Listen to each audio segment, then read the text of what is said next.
Abimana sedang duduk di sofa yang ada di lantai 1 sambil menunggu istrinya selesai berdandan. Malam ini, ia akan mengajak istrinya untuk makan malam romantis di pinggir pantai. Semua sudah dipersiapkan dengan baik oleh anak buahnya. Dirinya sendiri sudah terlihat sangat gagah dan tampan dalam balutan setelan jas berwarna hitam. Tiara sendiri tadi sudah ia berikan gaun malam berwarna merah tanpa lengan yang dipadu-padankan dengan blazer berwarna krem. Pasti tampak indah melekat di tubuh wanita itu. Dari atas terdengar suara pintu tertutup. Sebuah senyuman pun mengembang di wajah Abimana saat melihat istrinya sudah berdiri di anak tangga paling atas. Penampilan Tiara kali ini sangat sempurna di matanya. Tiara pun membalas senyuman suaminya dengan hati-hati sambil satu tangannya memegangi tepian tangga. Tiara turun dengan perlahan menuju suaminya yang sudah berdiri tegap menunggunya tepat di bawah tangga. Abimana mengulurkan tangannya. Tiara pun dengan senang hati menyambut uluran tangan itu. Sebuah kecupan mendarat di punggung tangannya. Kau cantik sekali malam ini. Puji Abimana yang membuat Tiara tersipu malu. Ia menyelipkan anak rambutnya ke belakang telinganya sendiri sambil tersipu. Kau juga sangat tampan, balas Tiara. Abimana mendaratkan sebuah kecupan juga di kening istrinya. Kita pergi sekarang, ajaknya. Ayo, saut Tiara.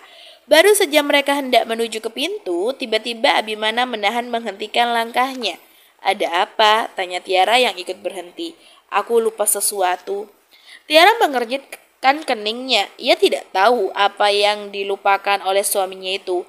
Abimana mengeluarkan sebuah kain seperti syal dari saku jasnya. Kain syal berwarna merah itu ia lilitkan di mata Tiara hingga ke belakang kepalanya. Ya, itu penutup mata istrinya dengan syal itu. Sayang, kenapa harus seperti ini? Tiara tentu bingung dengan tingkah suaminya itu. Aku punya kejutan untukmu, bisik Abimana tepat di kupingnya. Tangannya memegangi kedua lengan istrinya dari belakang. Jangan takut, aku ada di belakangmu. Dengan mata yang tertutup, Tiara pun mengangguki suaminya. Suaminya mulai menuntunnya untuk berjalan. Pinggangnya dirangkul kuat agar tak salah jalan. Entah apa kejutan yang akan ia dapatkan. Tiara masih belum bisa menebaknya. Abimana terus mengajak istrinya berjalan menyusuri pasir pantai hingga akhirnya sampai di sebuah tempat untuk makan malam mereka yang sudah dihias sedemikian rupa. Ada satu set meja makan beserta 2 kursi yang dilapisi kain berwarna putih. Di atas meja sudah tertata makanan untuk makan malam mereka kali ini.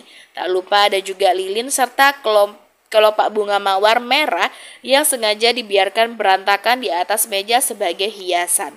Sungguh romantisnya. Tunggu dulu. Jangan abaikan lilin-lilin yang disusun berbentuk hati mengelilingi kursi dan meja makan itu. Itu juga ikut menambah keromatisan malam ini. Saat Tiara membuka matanya, dapat dipastikan ia pasti kagum melihatnya. Kita sudah sampai, ucap Abimana lalu melepaskan penutup mata Tiara.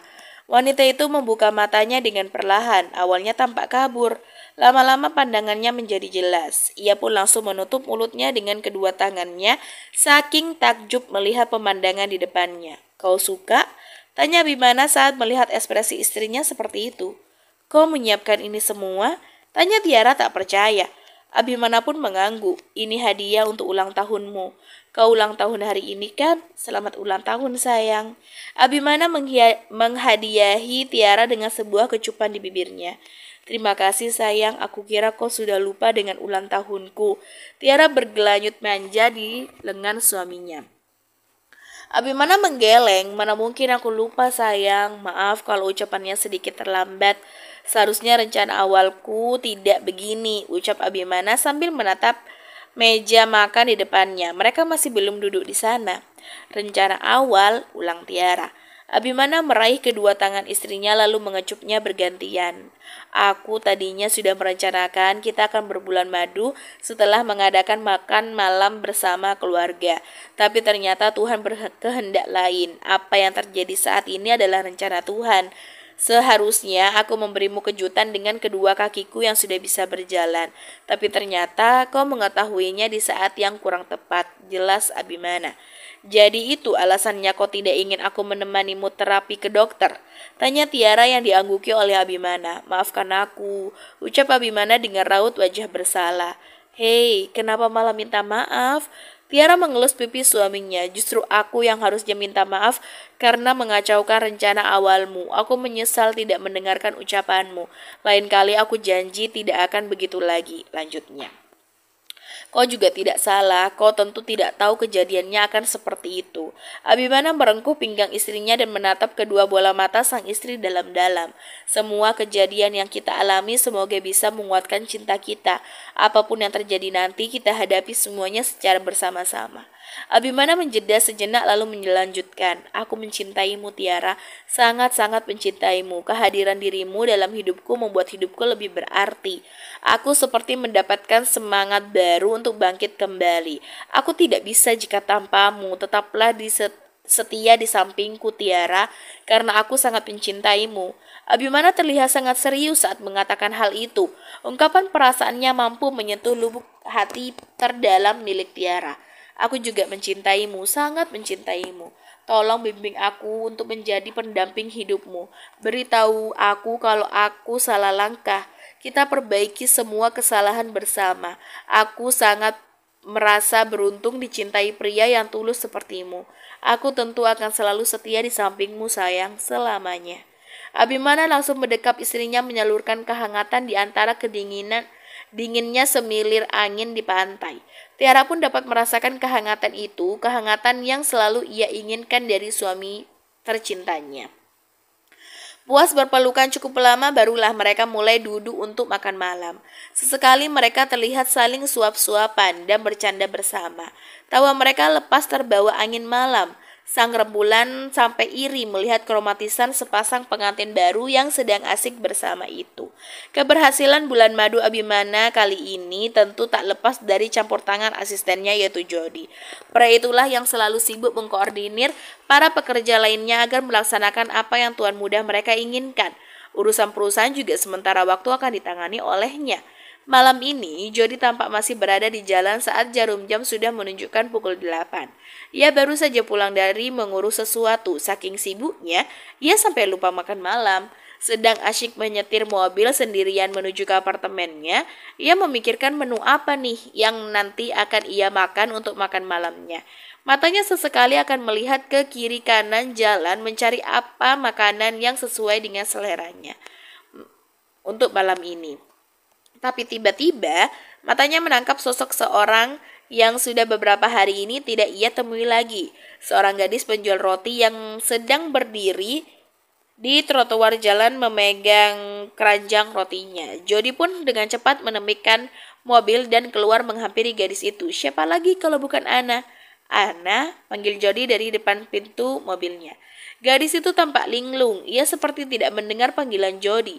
Jody segera datang mendekatinya. Ana, apa yang kau lakukan di sini? Tanya Jody. Gadis itu sudah terlihat lusuh dan pucat. Hari sudah gelap, bahkan sudah mulai gerimis juga. Tapi gadis itu malah berdiri tegak di trotoar dalam keadaan bingung. Tuan, gumam Ana yang baru menyadari keberadaan Jody di sana. Kenapa kau di sini? Tanya Jody lagi. Ini sudah gerimis, lihat bajumu. Sudah mulai basah begitu. Ayo ikut aku. Jody langsung menarik tangan gadis itu dan membawanya masuk ke dalam mobil. Ana tampak berat hati, tapi ia sudah terlanjur masuk ke dalam mobil itu. Lalu Jody pun menjalankan mobilnya. Kenapa kau berdiri di situ sendiri? Berbahaya untukmu, ini kan sudah malam. Sebentar lagi sepertinya akan hujan lebat. Pria itu mengomeli Ana. Jarang-jarang kan ia akan cerewet seperti ini. Maaf Tuan, apa Tuan bisa menurunkan saya di sini? Saya harus menjual habis semua roti ini, ucap Ana dengan takut-takut. Jody melihat sekilas ke arah keranjang Ana, sepertinya isinya masih penuh. Ia pun berdecak kesal, jadi kau tidak pulang karena rotimu belum habis? Apa kau tidak tahu, kau bisa membuat keluargamu khawatir menunggumu di rumah? Ucapan Jody membuat Ana tertunduk sedih. Pria itu tidak tahu saja. Justru beberapa hari ini Ana dipaksa menjual dagangannya sampai habis. Sebelumnya ia pernah diusir kembali dari rumah karena dagangan miliknya masih banyak. Ia tidak diperkenankan pulang sebelum semuanya terjual habis. Hati Ana mendadak pilu. Orang-orang di rumahnya tidak pernah mengkhawatirkannya. Ia menunduk semakin dalam hingga menumpahkan air mata yang jatuh ke punggung tangannya. Jody yang melihat tangan Ana tiba-tiba basah langsung menepikan mobilnya lagi. Ia duduk miring menghadap Ana lalu menarik dagu gadis itu agar menatapnya juga. Jody terkejut melihat Ana menangis. Ia langsung menangkup kedua pipi Ana dan menyeka air mata gadis lugu itu dengan ibu jarinya. "Hei, kenapa kau menangis? Bukannya tenang, Ana malah sesegukan. Ana malah menangis semakin kencang. Ia terisak dengan kuat. Jody semakin heran. Ia terus menyeka air mata Ana yang tak henti mengalir. Diperlakukan seperti itu membuat Ana merasa sangat diperhatikan. "Ana, kau kenapa?" tanya Jody lagi. "Sudah, berhentilah menangis. Kau mau aku antar pulang?" tawar Jody. Ana dengan cepat menggelengkan kepalanya. Jody berpikir sejenak lalu mengambil keputusan. "Ya udah, kau ikut aku aja." Jody mengusap pelan pipi Ana, lalu kembali memegang setir dan menjalankan mobilnya. Ia berencana membawa Ana untuk singgah ke apartemennya. Tangisan Ana sudah mulai mereda, tapi sesekali masih terlihat sesegukan. Ia hanya diam saja tak bersuara atau sekedar bertanya kemana Jody akan membawanya. Ia percaya Jody tidak akan berbuat macam-macam kepadanya. Mobil pun tiba di parkiran apartemen. Jody mengajak Ana keluar dari mobil lalu pergi ke unit apartemen miliknya. Di depan pintu apartemen Jody, Ana baru tersadar kalau pria itu membawanya ke tempat tinggalnya. "Tuan," Ana mundur 2 langkah sambil menggelengkan kepalanya. "Kenapa?" tanya Jody sambil membuka pintu apartemennya. "Ayo masuk ke dalam." Tapi Tuan, kenapa Tuan bawa saya ke sini?" tanya Ana takut-takut. "Jangan khawatir, aku tidak akan macam-macam padamu. Aku tidak mungkin mengorbankan reputasiku hanya demi berbuat yang bukan-bukan padamu. Ayo cepat masuk," ajak Jody lagi. Ana masih diam di tempat sambil menunduk. Ia ragu untuk masuk. Melihat Ana tidak bergerak, Jody langsung menarik tangannya dan membawanya masuk ke dalam. "Duduk di sini dulu, aku ambilkan minum," ucap Jody memerintahkan Ana untuk duduk di sofa yang ada ruang TV-nya. Ana pun hanya mengangguk lalu duduk di sana, sementara Jody pergi ke dapur untuk membuat sesuatu yang hangat untuk Ana. "Coba tebak, apa yang Jody buat untuk gadis itu?" Jawabannya adalah segelas susu hangat. Ia menuangkan susu yang dia ambil dari kulkas ke dalam mug, lalu menghangatkannya di microwave. Sambil menunggu susunya hangat, ia melepaskan jas dan dasinya lalu melampirkannya di kursi makan. Tak lupa ia membuka 2 kancing teratas kemejanya karena gerah, serta menggulung lengan kemejanya hingga ke siku. Setelah selesai, ia pun membawa susu hangat untuk diberikan kepada Ana. "Ini untukmu, minumlah dulu supaya lebih hangat." Ana pun menerima minuman itu. "Terima kasih Tuan." Gadis itu melihat ke dalam gelas, ia sempat terdiam sejenak melihat minuman itu.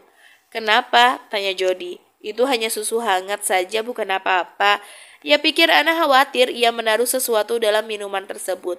Padahal Ana sempat tertegun karena sudah lama sekali ia tidak pernah minum susu. Boro-boro mau minum susu. Dapat makan dan minum saja sudah sangat bersyukur. Begitu malangnya nasib gadis ini semenjak tinggal dengan bibi dan sepupunya. Ia pun dengan lahap meminum susu itu sampai habis. Ia memang haus bercampur lapar karena dia belum makan apapun dari siang tadi. Terdengar pelan suara Ana menghela nafas setelah puas minum susu dari Jody. Ia menyeka bibirnya yang basah terkena susu lalu menaruh kembali gelasnya di meja. "Terima kasih Tuan, susunya enak sekali," ucap Ana. Jody tersenyum tipis. "Di mana-mana rasa susu ya sama aja, begitu-begitu aja." Ana tersenyum canggung, "Tapi bagi saya susu ini sangat nikmat Tuan, karena saya memang sudah lama tidak meminumnya, sampai saya lupa bagaimana enaknya rasa susu." Gumam Ana dalam hatinya. Jody duduk di samping Ana, lalu mengotak-ngatik handphonenya. "Kau mau makan apa malam ini? Biar aku pesankan sekalian," tanyanya tanpa menoleh kepada Ana. "Kau pasti belum makan bukan?" Tidak usah repot-repot Tuan, saya sudah kenyang minum susu tadi," tolak Ana dengan halus. Bunyi perut Ana menyangkal ucapannya sendiri. Ana tertunduk malu sambil memeluk perutnya. "Ih, dasar perut, Kok ini tidak bisa diajak kerja sama? Aku kan malu kalau begini. Keluh Ana dalam hati. Jody tersenyum, ia tahu gadis itu malu untuk menerima tawaran makan darinya. Tanpa bertanya lagi, ia pun memesan beberapa jenis makanan lewat handphonenya. Aku sudah memesan makanan, sebentar lagi sampai. Sambil menunggu makanan datang, aku mau mandi. Kau mau mandi juga? Hah? Ana langsung ternganga tanpa suara. Maksudku, kau mandi di kamar mandi lain. Siapa tahu kau mau membersihkan dirimu. Bajumu juga basah, nanti kau masuk angin. Koreksi Jody dengan cepat begitu melihat ekspresi Ana yang terkejut. Oh, tidak usah tuan, saya menunggu di sini aja, jawab Ana dengan canggung. Baiklah, tunggu sebentar. Jody pun meninggalkan Ana untuk pergi ke kamarnya. Ia mandi dengan cepat dan berganti pakaian. Ia mengenakan kaos putih dengan celana training panjang warna abu-abu. Lalu ia juga mengambil satu kaos lagi berwarna hitam untuk dipakai Ana. Selama Jody berada di kamar, Ana baru sibuk memperhatikan apartemen itu. Sangat luas tapi juga sangat sepi. Apa pria itu memang tinggal sendirian? Ana penasaran. Ayo ganti bajumu dulu. Suara Jody dari belakang membuat Ana berjingkit kaget. Pria itu tiba-tiba saja datang dan memberikan kaos kepadanya. Tidak usah tuan, saya pakai baju ini saja, tolak Ana. Bajumu itu basah, ganti dulu. Tidak perlu tuan, sebentar lagi saya juga mau pulang. Di luar hujan sudah mulai lebat, angin juga kencang, akan sulit untuk mengantarkanmu pulang. Jody menjeda sejenak. Kau menginap saja di sini satu malam. Apa? Ana langsung kaget mendengar tawaran Jody, dan sekarang mau tidak mau akhirnya Ana terpaksa mengikuti saran Jody untuk menginap di apartemen itu malam ini. Mereka baru saja selesai makan malam, perut Ana yang tadi lapar kini malah sangat kenyang karena Jody.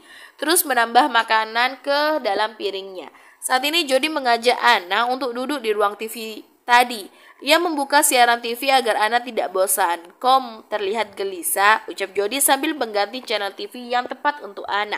Dapat, ia membuka drama Korea. Biasanya para wanita suka menonton yang beginian kan, pikirnya. Seharusnya saya pulang, cicit Ana dengan sangat pelan. Ia tentu gelisah kalau sampai tidak pulang, takut bibinya akan semakin murka padanya nanti saat ia pulang ke rumah besok. Roti-rotinya juga belum terjual habis, apa Jody akan memborongnya lagi? Ia segan untuk menawarkan jualannya kepada pria itu. Jody meletakkan remote TV di atas meja lalu memiringkan duduknya untuk melihat gadis di sampingnya. Ana sendiri melirik sekilas pada Jody lalu beralih lagi menengok ke depan ke arah TV. Apa kau tahu nomor telepon keluargamu? Tanya Jody sambil menatap Ana dengan serius. Biar aku menelpon mereka dan memberi kabar tentangmu. Ana menggelengkan kepalanya membuat Jody mendengus pelan. Kau tidak punya handphone? Ana kembali menggeleng. Lalu bagaimana jika terjadi sesuatu padamu di jalan? Bagaimana kau akan menghubungi keluargamu? Apa ayah atau ibumu tidak khawatir? Pertanyaan itu berhasil membuat kedua mata Ana berkaca-kaca. Ana, panggil Jody. Maaf, aku tidak bermaksud menyinggungmu, ucap Jody yang melihat gadis itu bersedih. Ada apa sebenarnya? Kau tinggal dengan siapa? Tanya Jody penasaran. Orang tua saya sudah meninggal tuan, saya hanya menumpang hidup pada bibi saya. Jawab Ana yang membuat bahu Jody meluruh. Ia merasa bersalah sudah menyinggung tentang orang tua Ana. Maafkan aku tidak tahu, ucap Jody dengan sangat menyesal. Tidak apa-apa tuan kan tidak tahu tentang saya, kata Ana tak ingin Jody merasa bersalah. Karena itu, ceritalah padaku tentang dirimu. Jadi aku tidak hanya menerka-nerka tentang kehidupanmu. Katakan padaku, bagaimana kehidupanmu dengan bibimu? Apa kau nyaman tinggal dengannya? Ceritakan saja semuanya padaku. Anggap aku ini temanmu, pinta Jody. Teman, ulang Ana dengan penuh binar di matanya. Jody pun mengangguk. Iya, kau bisa menganggapku sebagai teman. Hati Ana menghangat seketika. Pria kaya di depannya ini malah mau menjadikannya sebagai teman. Di saat bibinya saja memperlakukannya dengan sangat buruk. Tapi ia sedikit ragu untuk menceritakan semuanya. Ia ragu kalau Jody tahu tentangnya. Nanti pria itu malah menjauh dari dirinya. Ana pun kembali menunduk. Hei, kenapa malah diam? Tanya Jody sambil mengangkat dagu Ana. Kedua netra milik mereka saling bertemu pandang. Jody menyelami mata sendu penuh kesedihan itu dengan penuh tanda tanya. Sementara Ana menatap Jody dengan penuh pengharapan seperti menemukan setempat berlindung baru untuknya. Tapi mungkinkah Jody bersedia melindungi dirinya? Dia hanya gadis penjual roti yang tidak punya apa-apa. Saya baik-baik saja, keluarga bibi saya juga baik, jawab Ana berbohong. Kau tidak sedang berbohong padaku kan, selidik Jody. Ana menggeleng dengan pelan. Tidak tuan, saya tidak berbohong. Jody tampak ragu dengan jawaban Ana. Ia yakin sekali ada yang gadis itu sembunyikan. Ia akan mencari tahu sendiri nanti. Ia pun menarik tangannya. Baiklah, kalau begitu aku percaya padamu. Kalau suatu saat nanti kau membutuhkan bantuanku, katakan saja. Kita kan sudah berteman. Sesama teman kan harus saling membantu, ucap Jody yang diangguki oleh Ana. Tak lama gadis itu nampak menguap. Perut yang kenyang membuatnya mengantuk. Kau mengantuk? Ayo, aku antar kau ke kamar tamu. Jody berdiri lalu berjalan menuju kamar tamu. Ana pun mengikutinya dari belakang kamar tamu. Ini sangat luas dan juga nyaman. Jauh lebih bagus daripada kamar yang ditempati di rumah bibinya. Tidurlah di sini, besok aku akan mengantarmu pulang, kata Jody sebelum menutup pintu kamar Ana. Ya tuan, terima kasih banyak atas semuanya, ucap Ana dengan tulus. Jody tersenyum samar lalu mengangguk. Selamat malam. Ia pun menutup pintu dan meninggalkan Ana sendirian di sana untuk beristirahat. Pagi ini, seperti janjinya, Jody mengantar Ana pulang ke rumah. Sebelumnya, semua roti jualan Ana sudah diborong dan dibayar dengan uang lebih. Tapi kali ini ada yang aneh.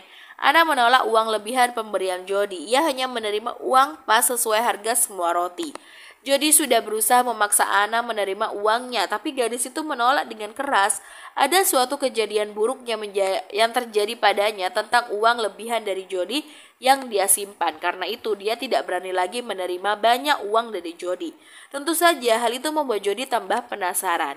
Seperti biasa, Jody mengantar Ana hanya sebatas depan gang yang Ana pinta. Selanjutnya, gadis itu berjalan kaki untuk pulang ke rumahnya. Ketika masuk ke dalam rumah, pintu memang tidak dikunci, tapi bibinya sudah menunggunya di depan pintu kamarnya. Dari mana saja kau semalam, ha? Dasar manusia tidak tahu diri. Dengan gerakan cepat, bibinya langsung menjambak rambut panjang gadis itu dengan kuat. Menyusahkan orang saja kerjaanmu, hardiknya. Ampun Bi, sakit, tolong lepaskan, rintik Ana sambil memegangi tangan bibinya yang sedang menjambak rambutnya. Baru saja pulang ke rumah tapi ia sudah dapat perlakuan yang menyakitkan. Sakit katamu, kalau tahu sakit kenapa masih berulah? Bibinya mendorong Ana dengan kuat hingga gadis itu terhempas ke lantai. Ana tentu langsung menangis karena sakit. Ampun Bi, aku hanya berjualan roti sampai habis. Ana merogoh saku celananya dan memberikan uang jualan rotinya pada sang bibi. Ini uang jualannya Bi. Wanita itu langsung mengambil uang dari tangan Ana dengan kasar. Hanya ini, kau tidak menyembunyikan uang lagi seperti kemarin kan? Selidik bibinya. Tidak Bi, cuma itu saja, jawab Ana sambil terisak. Awas saja kalau kau berbohong, aku akan... Tok tok tok. Terdengar suara pintu depan yang diketuk dengan kuat. Bibi Lisa pun meninggalkan Ana begitu saja. Ia pergi untuk melihat siapa yang datang. Sementara Ana langsung bergegas bangun dan masuk ke dalam kamarnya. Begitu Bibi Lisa membuka pintu depan, ia langsung terkejut melihat siapa yang datang ke rumahnya. Ada dua orang pria berwajah sangar dan berbadan besar yang mendatanginya. Selamat pagi Nyonya Lisa, kami datang untuk menagih janji Nyonya. Bayar semua hutang Nyonya atau rumah ini kami sita. Atau kalau tidak mau rumah ini kami sita, pria berambut panjang itu menjeda lalu memberikan kode pada temannya yang berambut botak. Kalau tidak mau rumah ini kami sita, berikan anak gadis Nyonya kepada kami, saut pria satunya secara terang-terangan. Bibi Lisa langsung terdiam, wajahnya mendadak pucat. Hutang yang dia miliki sudah jatuh tempo dan ia tidak mampu membayarnya. Tadi malam ia sudah berpikir keras tentang tawaran yang diberikan oleh rentenir kepadanya. Keputusannya sudah bulat. Ana yang akan dijadikannya alat untuk menyelamatkan rumah yang ia tempati. Ia tidak mau rumah itu disita. Ia tidak mau lentang-lantung jadi gelandangan. Biar saja Ana yang menjadi tumbalnya kali ini. Baik, sesuai kesepakatan saya akan menukarkan rumah ini dengan anak saya. Jawab Bibi Alice yang membuat kedua pria itu tersenyum senang. Tentu saja kedua pria itu senang karena mereka akan mendapatkan seorang gadis perawan yang akan mereka jual dengan harga yang sangat tinggi. Dengan para pria hidung belang. Bersambung.